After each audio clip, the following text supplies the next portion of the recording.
حسد کا جذبہ احساس سے کمتری سے پیدا ہوتا ہے۔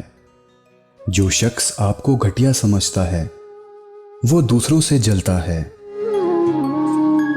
ایک دن تم پیچھے مڑ کر دیکھو گے، جن چیزوں کے لیے تم فکر مند تھے وہ تو بہت چھوٹی تھیں اور تم بڑا سمجھتے رہے۔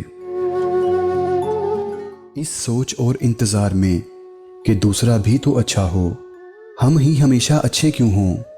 یقین کریں کہ دوسرے کے اچھے ہونے کے انتظار میں ہم اچھا وقت اور اچھائی کا موقع کھو دیتے ہیں۔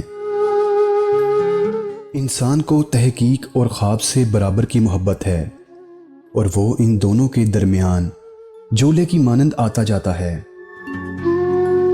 ہر انسان چاہے مرد ہو یا عورت اندر سے رب ہے، چھوٹا سا رب۔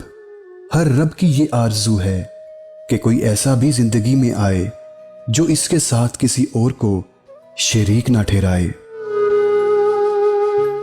غم بھی بڑی مفید چیز ہے۔ یہ اللہ کی رضا کو سمجھنے کا ایک بہترین طریقہ ہے۔ اپنی شخصیت کو سنوارنے کے لیے بہت اہم ہے۔ غم نہ ہو تو زندگی آدھی رہ جاتی ہے۔ احساس کمتری میں مبتلا انسان ناکارہ ہو جاتا ہے۔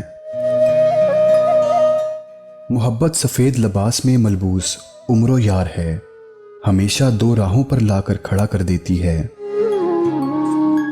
مرد اگر سچی محبت کر لے تو وہ نہ کسی غیر عورت کی طرف دیکھتا ہے اور نہ ہی کسی غیر مرد کی نظریں اپنی عزت پر پڑنے دیتا ہے۔ زندگی کی خوبصورتی رشتوں سے ہے، اور رشتے تب ہی قائم رہتے ہیں جب ہم معاف کرنا اور درگزر کرنا سیکھ جاتے ہیں۔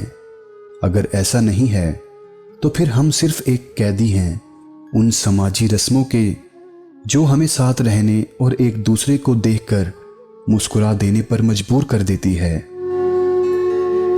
آپ کتنا ہی علم کیوں نہ پڑھ جاؤ، آپ کیسے ہی عالم کیوں نہ بن جاؤ، لازم نہیں کہ آپ ہدایت پا جاؤ۔ یہ اللہ کی ایسی عطا ہے جس کے لیے وہ خود انتخاب کرتا ہے۔ علم کے سچے طالب بن جاؤ اور گڑ گڑا کر دعا کرو، شاید یہ پہلی سیڑھی ہے۔ ایک عورت اپنے شوہر کو سب سے بہترین تحفہ یہ دے سکتی ہے کہ وہ تمام نامحرم سے نقاب کرنے لگے، تاکہ شوہر کو بھی احساس ہوگا کہ اس کی بیوی اس سے محبت کرتی ہے اور نہیں چاہتی کہ اس کے علاوہ کوئی بھی اسے دیکھے۔ محبت میں ذاتی آزادی طلب کرنا شرک ہے۔ ایک وقت میں دو افراد سے محبت نہیں کی جا سکتی، محبوب سے بھی اور اپنی ذات سے بھی۔ اس طرح محبت ایک طرح کی غلامی کا عمل ہے۔